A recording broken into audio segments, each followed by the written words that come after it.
আসসালামু আলাইকুম। আপনার উপর শান্তি বর্ষিত হোক। সুপ্রিয় দর্শক শ্রোতা বন্ধুরা, আপনারা যারা নতুন বা পুরাতন পাইলস রোগে ভুগছেন তাদের জন্য সুখবর।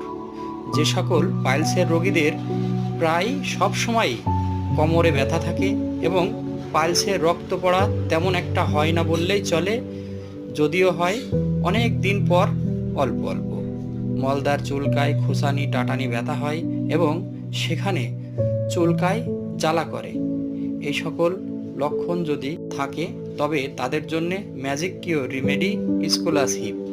স্কোলাস হিপ 30 এক মাস সেবন করুন এবং সেই সাথে ইন্টারকিওর অ্যান্টিমায়াজমেটিক মেডিসিন সেবন করলে আপনি এই রোগের হাত থেকে মুক্তি পেয়ে যাবেন ইনশাল্লাহ। তার জন্যে আপনার চিকিৎসকের পরামর্শ নিন। ধন্যবাদ।